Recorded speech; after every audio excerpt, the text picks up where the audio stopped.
Versículo 5. Assim chegou a uma cidade de Samaria, chamada Sicar, perto das terras que Jacó dera a seu filho José. Havia ali o poço de Jacó. Jesus chegou em Samaria, num lugar chamado Sicar, perto das terras que Jacó deu a José, e ele chegou próximo a um poço. Cansado da viagem, sentou-se à beira do poço. Jesus estava cansado, e você vai ver aqui, pela descrição do texto, que ele estava com sede. Isso nos mostra a humanidade de Jesus. Jesus, ele era Deus, mas Jesus se fez homem. Jesus não era um espírito vagando aqui na terra, não. Jesus se fez homem. Jesus nasceu no ventre de uma mulher. Ele cresceu, ele foi uma criança, ele foi carregado no colo por Maria, por José. Ele passou pela adolescência, ele enfrentou a puberdade, a juventude. Então, a palavra do Senhor diz que, inclusive, ele foi tentado em tudo como nós. As coisas que Jesus enfrentou aqui na terra, ele não enfrentou como Deus, não. Então nós temos que desmistificar isso. Tem pessoas que acham que Jesus foi para a cruz como um super-homem, que nada atingia ele, que nada provocava dor nele. Não. Ele enfrentou a cruz como homem. Ele venceu o pecado como homem. Ele venceu as tentações como homem. E aqui nesse momento ele estava cansado, porque ele tinha um corpo físico e ele estava com sede. E cansado e com sede, ele se assentou ali à beira de um poço. E o texto diz que isso se deu por volta do meio-dia. Isso era meio-dia, quando o sol está no seu auge aí, e o dia está no momento de mais calor. E Jesus estava ali assentado à beira de um poço. Obrigado, Ronaldo Novaes, está se tornando membro aqui. Está se tornando membro aqui do canal. Você pode se tornar membro também. Quando Jesus se assentou, o versículo 7 diz assim: nisso veio uma mulher samaritana tirar água. Disse-lhe Jesus: dê-me um pouco de água. Os seus discípulos tinham ido à cidade comprar comida. Jesus pediu água para uma mulher. A mulher samaritana lhe perguntou: como o Senhor, sendo judeu, pede a mim, uma samaritana, água para beber?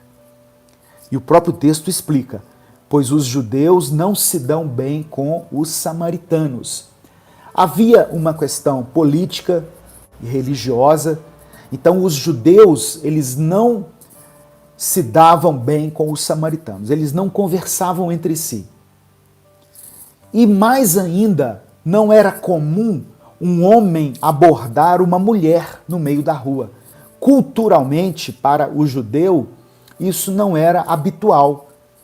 Mas Jesus, ele quebra aqui o protocolo, ele quebra esse tabu.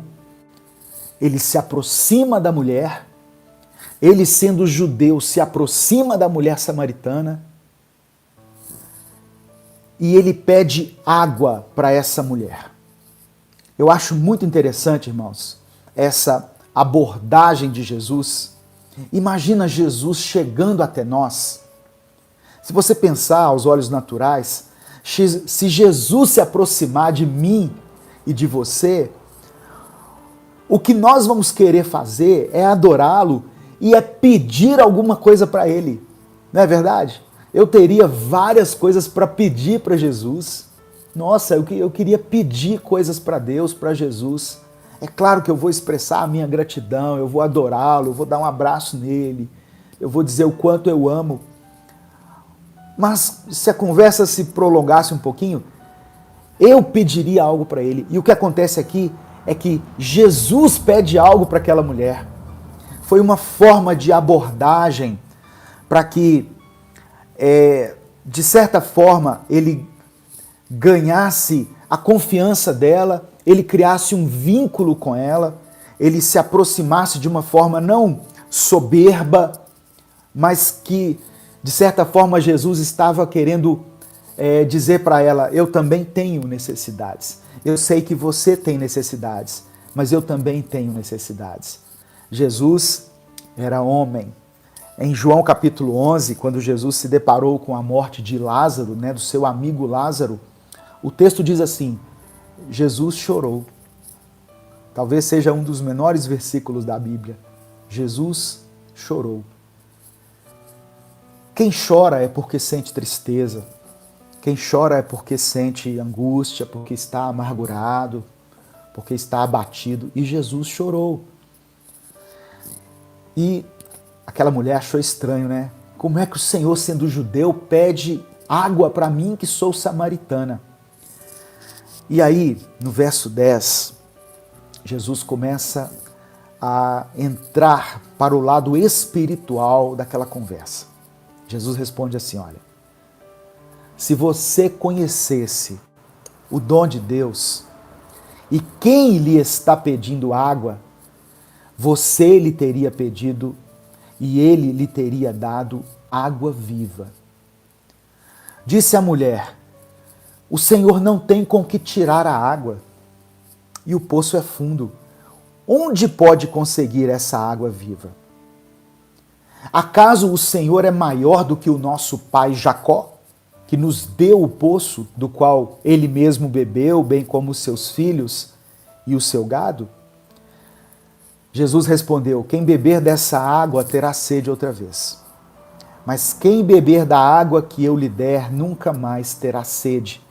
Pelo contrário, a água que eu lhe der se tornará nele uma fonte de água a jorrar para a vida eterna. Presta atenção.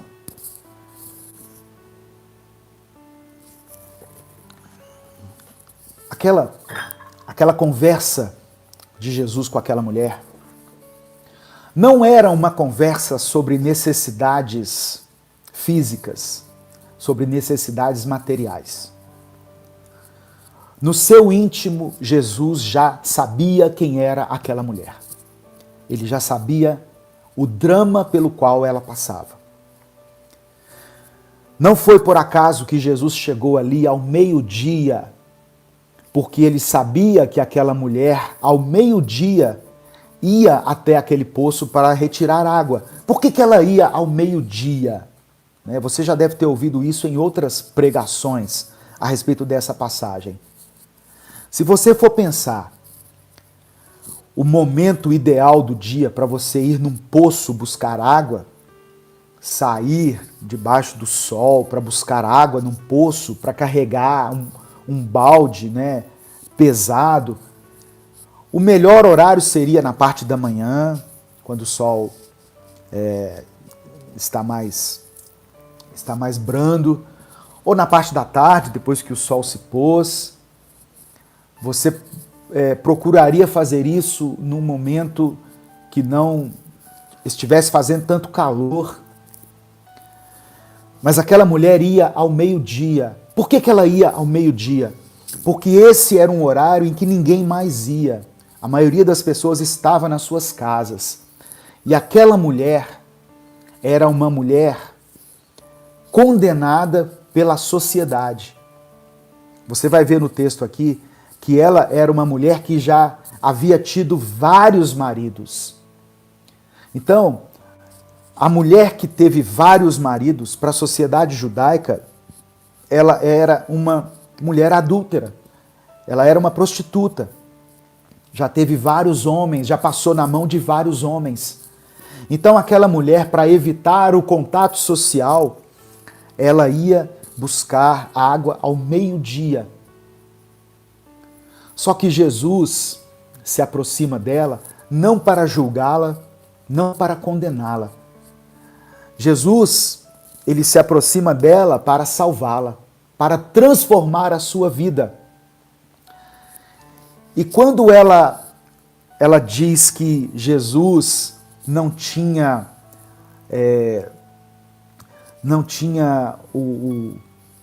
o balde para tirar a água, a jarra para tirar a água, né? Jesus oferece a ela um outro tipo de água. Era como se Jesus estivesse dizendo: eu estou falando de uma necessidade espiritual e não de uma necessidade física. Eu gosto muito de Provérbios 27.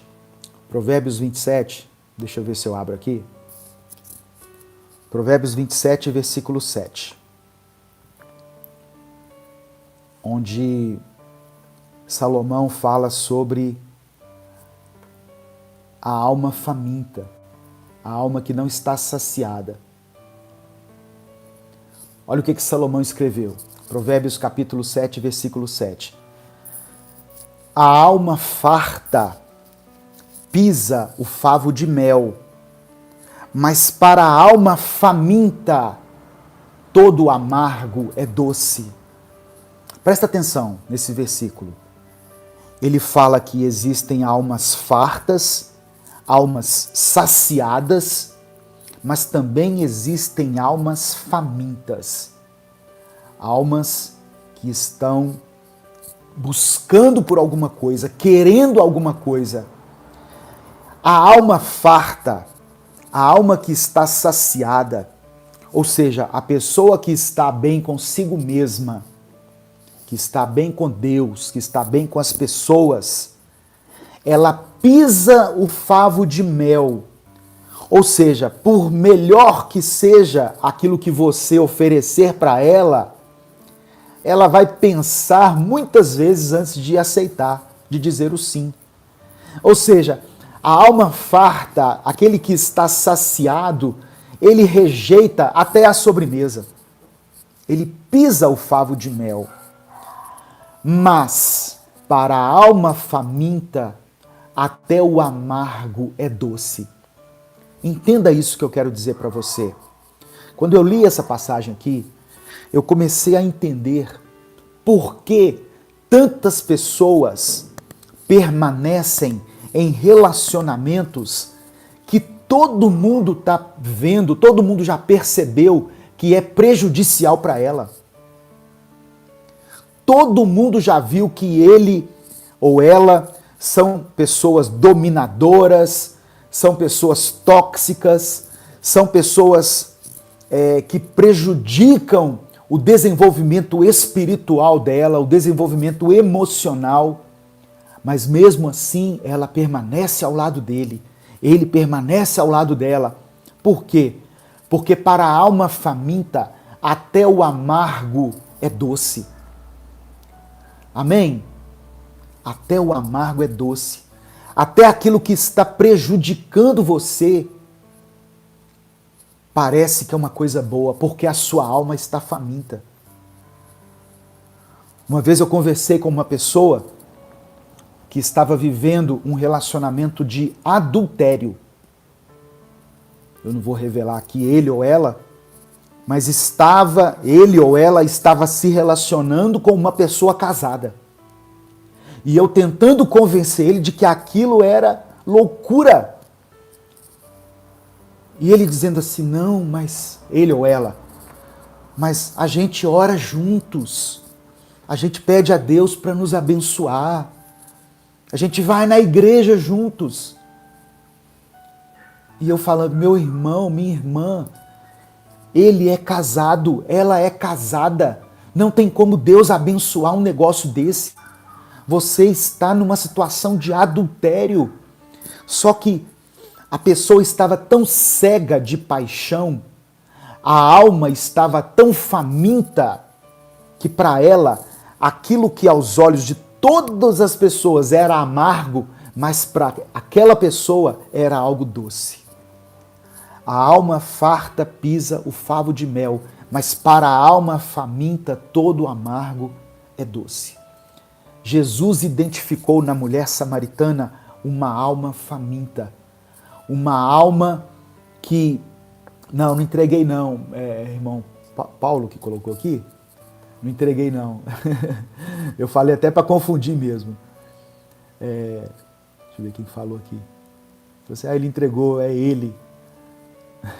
O Bruno Pires de Souza, é ele, acabou entregando. Não, pode ser ele, pode ser ela. Eu falei mais para confundir mesmo. Jesus identificou na mulher samaritana uma alma faminta. E ele confirmou isso, ele queria ouvir da própria voz dela,